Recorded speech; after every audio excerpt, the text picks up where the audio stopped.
Okay, well, just to let you know, this is the second time I'm making this video because the first time I did it, I got it to work out. However, the technique I used wasn't the most efficient. Like it took more steps than I needed to.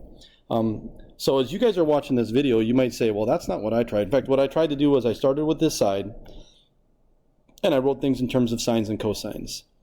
But I realized as I was working it that that's probably not maybe the best, most efficient way to do it. Now, I got it, but it took me like, I don't know, 8 or 9 steps.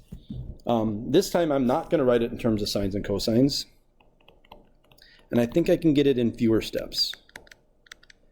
But hopefully you guys play around with some of these different, try different things and see how they work. The more ways you work out a problem, the better you will get at solving these and the more successful you'll be on the test. So instead of writing in terms of sines and cosines, which has been a strategy we've used in the past, let's just expand it in terms of tangents and cotangents. So that's cotangent squared plus 2 times the product of, 2 times this times that, tangent x, cotangent x, plus cotangent squared. Now, the cotangent and the tangent cancel each other out because cotangent is 1 over tangent. So I'm just going to cancel that. I don't need to show that step. So now I have tangent squared x plus 2 plus cotangent squared x. All right, so let's take a look at what we have over on this side. I got my secant and my cosecant, and I have a tangent squared and a cotangent squared. If you're thinking about those Pythagorean identities, I love tangerine sections, and I love cottage cheese. The tangent can be written in terms of the secant squared, and the cotangent can be written in terms of the cosecant squared. So there's a couple ways we could do this, formalize it. The identity is I love tangerine sections. So basically, this tangent squared plus one of those 2's gives me a secant. And this I love cottage cheese. This cotangent and the other 2 gives me a cosecant. If you do it that way, you're done.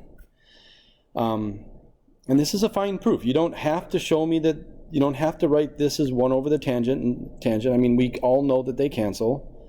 And even going from here to here is good. It's all right. If you don't like that, another way to write it, maybe a little bit longer, but you could kind of do this. You could substitute in, so the tangent is secant squared minus 1. So where I see that tangent, I could write secant squared x minus 1, because the tangent is secant squared minus 1, plus 2. So now I replace this with that, plus the cotangent then is cosecant squared, that's not cosecant, cosecant squared x minus 1. So that's the other way to do it, which is completely valid. The other one was valid as well, whichever one you see better or feel more comfortable with. So now, -1 plus 2 minus 1 leaves me with that final secant squared x plus cosecant squared x.